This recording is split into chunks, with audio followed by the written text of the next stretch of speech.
डिसेम्बरनि 24 खालाराव सनितपुर जिल्लानि सिङाव थानाय बेलसिरि ओनसोलनि जौगाफु गामियाव जि जालांनाय घटना बे घटनानि सायाव जों बारग' एनडिएफबिफ्रा गोख्रोङै सोंखारिदों। लोगोसे आं सासे सिसिबाइनि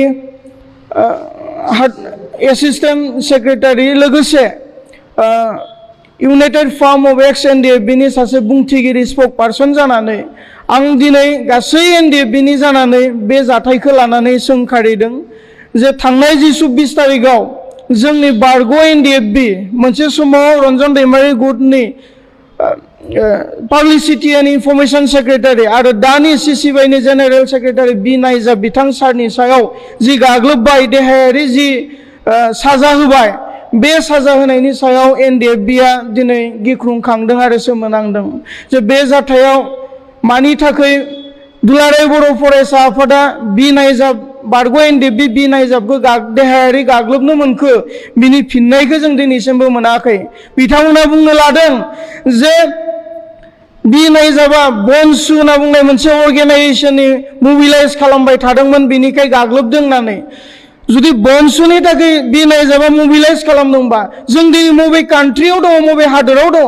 जों मोनसे डेमोक्रेसि मोनसे हादराव दङ। बे हादराव आङो राजनीतिक पार्टीबो दानो हागौ, मुभमेन्ट खालामग्रा मोनसे पार्टीबो दानो हागौ, आइजो माहारिनि पार्टीबो दानो हागौ, छात्र संगठनबो दानो हागौ। भारतआ जोंनो होखानाय बे मोनथाय।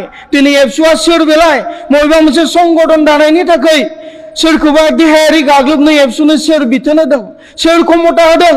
दिनै सेन्ट्रेल एबा मिरु एबसुनि दैदेनगिरिफोरा एनसिलिट एबसुनि डिस्ट्रिक्ट एबसुनि दैदेनगिरि बे गथ'फोरनो थाखाय गावजों गाव बुलायनोसो हिक्का होबाय थादों नामा? दिनै जोङो सोमोनांदों। दिनै बिथांमोना बिटिआर इमप्लिमेन्टनि बाथ्रा बुंबाय थादों। दिनै सोरखौबा होसो बुग्लिनाय, मालाबा bonsuनि दैदेनगिरिफोरखौ होसोनानै बुनाय, बेयो जाबाय नामा बिटिआर सुक्तिनि इमप्लिमेन्टेसन एबसुनि थाखाय? दिनै जोङो सोंखारिनो बाध्य जादों। दिनै फिसालाया बिफाखौ बुनाय बायदि जोङो नुदों। दिनै जुदि आंनि गथ'आ सासे फरायसा जायोब्ला बियो छात्र संगठनाव मावहैनो इच्छा खालामोब्ला बै गथ'खौ बोरै थिनहरनो हागोन? जेरावनोखि बिथांमोना मानसि बुग्लिनायनि अनगायै गुबुन मोजां खामानि मावनो बिथांमोना आगानसेबो आवगायाखै। खालि सोरजोंबा सोंखारिनाय, सोरखौबा होसो बुग्लिनाय बेफोरबायदि खामानिखौ माब्ला गारगोन? दिनै बर' जातिनि सिनस्रि होननानै बुंना लाग्रा एबसुआ बेबायदि खामानि मावनायनिफ्राय गोजानाव थानो थाखाय जों बारग' एनडिएफबिफ्रा खावलायदों।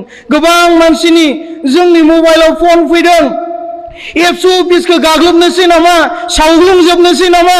गोबां जोंनि सायाव बेबायदि फनफोर फैदों। नाथाय जोङो बुंदों रायजो राजा बिथांमोनखौ जे धैर्य हमथानानै थाथ', सम आरो बोथोरा खोन्थागोन बेबायदि बाथ्राफोरखौ बुंनानै जों रायजो राजाफोरखौ थान्दा खालामनानै दोननो बाध्य जादों। दा बिनिखाय जोङो खावलायगोन जे दुलाराय बर' फरायसा आफादा एनडिएफबिनि सायाव बेबायदि अयथासार खालामबाय थानाया मोजां जायाखै। नोंथांमोना थोंजोङै मा खामानि मावनो नागिरमारदों बे ओनसोलाव नोंथांमोना बे हिदान्तखौ लानानै खामानि मावलांबाय था।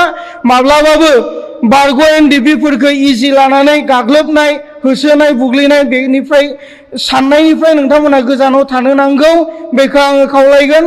लोगोसे जाय व्यक्तिखौ बी नाइजाब, जाय व्यक्तिखौ आखाइ होबाय बुग्लिबाय, जाय व्यक्तिफोरा बुदों, बै बिथांमोना बी नाइजाबनि खाथियाव गसंनोनो समाया। मानोना बिथाङा गुलि अरनानै गावनि जिबनखौ दान होनानै थैगोनखौ मोनथिखानानैबो मोनसे समाव अस्त्र हमनानै संग्राम खालामबोनाय। दिनैनि जाय व्यक्तिफोरा बी नाइजाबखौ बुग्लिदों बिथांमोना जाथिनि सायाव मा कन्ट्रिबिउसन दङ? मा मावदों बिथांमोनालाय जाथिनि थाखायलाय? बिथांमोना बी नाइजाबनि खाथियाव जातिनि कन्ट्रिबिउसनखौ नायनोब्ला गसंनोबो समाया। बिनिखाय बारग' एनडिएफबिफोरनि सायाव बेबायदि दुलाराय बर' फरायसा आफादनि गाज्रि नोजोर नायनाया आरोबाव थाबावोब्ला बारग' एनडिएफबिफ्राबो सिरियै थानाय नङा। फैबाय थानाय समाव बिनि खिथेर होखारनो थाखाय बारग' एनडिएफबिफ्रा रेडि जानानै दङ। बेनिखायनो आं खावलायगोन दुलाराय बर' फरायसा आफादनि दैदेनगिरिनिफ्राय लानानै गासै मावथि नोंथांमोना समाज सिबिनो फैदोंब्ला हारि सिबिनो फैदोंब्ला हारिनि खामानि मावनो फैदोंब्ला हारि दानो फैदोंब्ला हारि दानायनि खामानिखौ मावलांबाय था सोरखौबा होसोनानै बुग्लिनाय सोरखौबा सोंखारिनाय बिनिफ्राय नोंथांमोना गोजानाव थानाया मोजां बेखौ जोंनि बारग' एनडिएफबिनि जानानै गोख्रों रावजों नोंथांमोनखौ सोंखारि हरनाय थाबाय।